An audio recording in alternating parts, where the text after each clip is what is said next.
Welcome to my channel. I'm Lily, and in today's video I'll be sharing my thoughts on the captivating fantasy novel A Court of Mist and Fury by Sarah J. Maas. It's the second volume of the 5-volume ACOTAR series. I'll give you a brief summary of the plot, introduce the main characters, and share my thoughts of the book.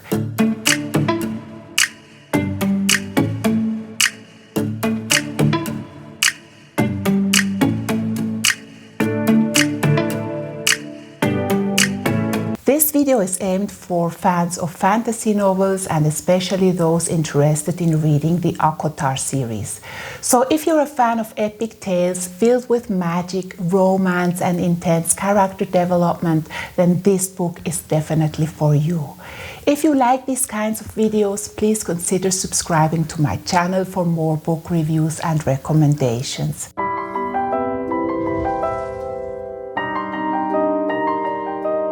So first I'll give you the bullet points to this book. A Court of Mist and Fury by Sarah J. Maas is the second volume of the 5-volume ACOTAR series. It's a new adult fantasy book rated for readers 16 and up due to its major themes. The book was published May 3rd, 2016 by Bloomsbury USA Children's Book. It has 642 pages, which took me around 15 hours to read. Of course, it differs based on each reader's pace, but on average it takes between 12 and 20 hours to read in total. Similar books to the ACOTAR series is the A Court of Sun and the A Court of Moon trilogy by Lexi Ryan. Okay, this to the bullet points. Now let me provide a brief summary to the story. A Court of Mist and Fury is the second book in Sarah J. Maas's popular A Court of Thorns and Roses series. It's a fantasy novel set in a world divided between mortals and fairies, a backdrop filled with magic, politics and intricate relationships.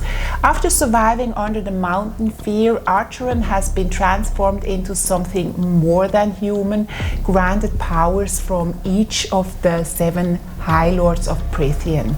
However, the repercussions of the events have left her traumatized and struggling to cope with her new life. She is haunted by the choices she made, while the brutal trials inflicted by Aramanth are still fresh in her mind. Although fear survived and broke the curse over the fairy lands, she has returned to the Spring Court with a heavy heart and is trapped in a masquerade of happiness in a life with High Lord Tamlin. Rysand, the High Lord of the Night Court, soon calls in the bargain they made, and Fair must spend 1 week of every month with him. During her time at the Night Court, she discovers a sanctuary that begins to feel like home, a stark contrast to the stifling atmosphere at the Spring Court.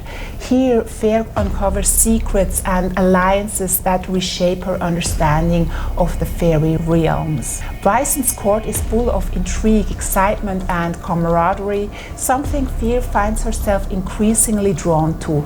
As she delves deeper into the power play in this world, she learns that an even greater threat looms, endangering both the human and the fairy realms. This sets the stage for an intriguing power play in the subsequent novel, as the story leaves readers with a cliffhanger where loyalties are blurred and a larger, more dangerous game is afoot. The story is a journey of fierce evolution as she embraces her new powers, challenges societal expectations and navigates her complex feelings for Tamlin and Rysand. This to the summary. Now let me give you my impression. In A Court of Mist and Fury, Sarah J. Maas delivers a sequel that is emotionally engaging, richly detailed, and manages to surpass its predecessor in both storytelling and scope. We have an expansive fantasy universe with engaging characters. The fantasy world is shown with impressive depth and complexity. The stakes are high and the tension reaches its peaks as the major plot points come to fruition. The action scenes captivated me. The pacing is adeptly managed, balancing quieter, more introspective moments with high-stakes drama and conflict. This book digs deeper into the psychology of its protagonist, showcasing a raw and honest portrayal of fierce emotional struggles. It's a tale of her empowerment and self-discovery as she breaks away from traditional roles and finds her own place in the world.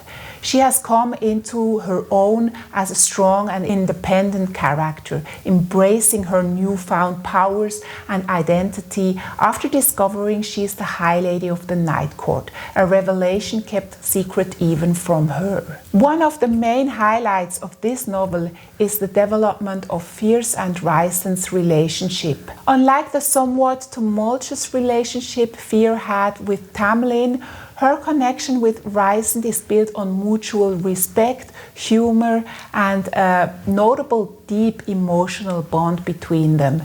It is fully realized as they openly accept their love for each other, recognizing that the relationship is based on equality and deep understanding. Their dynamic is a central part of why I adore this sequel so much. However, I found the book's length a bit daunting, as it spans a substantial number of pages filled with intricate plot lines and descriptive prose. Then I had some problem with the romantic developments and character choices, particularly when it comes to the stark change in Tamlin's characterization. In the first book, he is portrayed as this loyal, big-hearted and devoted High Fae who in the second volume changes to this controlling coward with a strongly hierarchical behavior, a lack of empathy, with an unyielding attitude towards the poor and weak, whom he lets starve, so to speak, while he is doing well. That just doesn't fit, and it bothered me.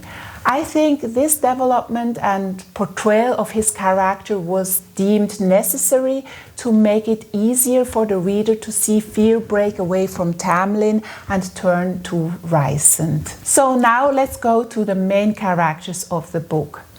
From Fear, the strong and determined protagonist, to Rysand, the mysterious and alluring High Lord of the Night Court, each character brings depth and complexity to the story. Let's talk about Fear Archeron. Fear is the protagonist of the story, a mortal who was transformed into a High Fae after the events in the first book of the series. She's a complex character who grapples with trauma, self-worth, and her evolving identity throughout A Court of Mist and Fury. Initially struggling to find her place in the Spring Court with High Lord Tamlin, she gradually discovers strength, agency, and new power within herself, especially after her involvement with Rysand and the Night Court. Then let's talk about Rysand, or Rhys, the High Lord of the Night Court. Rysand is initially presented as an ambiguous figure with unclear motivations in the first book. However, his character is further explored in A Court of Mist and Fury, revealing depth, compassion, and dedication to his people. He is protective, strategic, and possesses a notorious sense of humor. Rysand becomes a significant figure in Fear's life, both personally and politically, as he aids her in embracing her newfound powers and role. Then we go to Tamlin, the High Lord of the Spring Court. Tamlin is a powerful and handsome fairy with a complicated relationship with Fear, once her savior and romantic interest in the first book. His character takes a darker turn in this sequel as his controlling and overprotective nature starts to surface, causing tension and discord in their relationship. Now let's talk about the important secondary characters. First up is Lucian, Tamlin's loyal emissary and friend. Lucian is a high-ranking fairy at the Spring Court. He has his own complex past and is often caught between his loyalty to Tamlin and his growing friendship with Fear. Then we talk about Morrigan, Rysand's cousin and the third in command at the Night Court. Mor is vivacious, strong-willed, and has a tragic past that she keeps hidden beneath her sparkling exterior. She befriends fear and becomes one of her closest and most trustworthy allies. Then we go to Cassian. Cassian is a warrior with a boisterous personality. He is the general of the Night Court's armies and one of Ryzen's closest friends. He is cocky yet protective and forms a bond with fear based on their shared martial powers. We have Asriel, the Shadow Singer and Spy Master of the Night Court. Asriel is another of Ryzen's inner circle, a character with a quiet and brooding demeanor. He has suffered much in his past but remains fiercely loyal to those he cares about. Then let's go to Amren, a mysterious and ancient being in a high-faced body. Amren is the second in command in the Night Court. Although she appears cold and detached, she possesses immense knowledge and power, and she becomes an invaluable advisor to fear as the story progresses. Then we have Nesta and Elaine Archeron, fierce mortal sisters, who play more significant roles in the story as it develops. While Nesta is fierce, strong-willed and often abrasive, Elaine is kind-hearted and gentle. Their fates become closely intertwined with the fairy world due to the actions of the King of Highburn. These characters contribute to the rich and complicated dynamics of the story, and as the novel progresses, each of their backstories and motivations are further explored, adding layers to the immersive world Sarah J. Maas has created. Yeah, this to my impression and to the characters. Now let's go to my conclusion. In A Court of Mist and Fury, alliances are tested and secrets revealed. Fierce transformation from a broken survivor to the formidable High Lady of the Night Court unfolds with raw emotion and power. As she navigates a complex web of political intrigue, her heart and strength lead her to make bold and dangerous choices. It's an epic tale of resilience and courage that left me yearning for the next chapter in this magnificent saga. It's a book that will likely satisfy fans of character-driven high fantasy and those who appreciate a strong, evolving heroine. Whether you're a fan of Sarah J. Maas's previous works or simply looking for a gripping fantasy read, this book is for you. Now I'm curious, if you already read the book, which character's journey was the most compelling to you in A Court of Mist and Fury, and why? And if you haven't read it, I'd like to know what draws you to dive into a fantasy world like the one in A Court of Mist and Fury. Leave your comments down below. Well, we've come to the end of this video. Don't forget to hit the subscribe button to stay updated on future book reviews, recommendations and bookish adventures. A huge thank you for watching. I hope you enjoyed the video.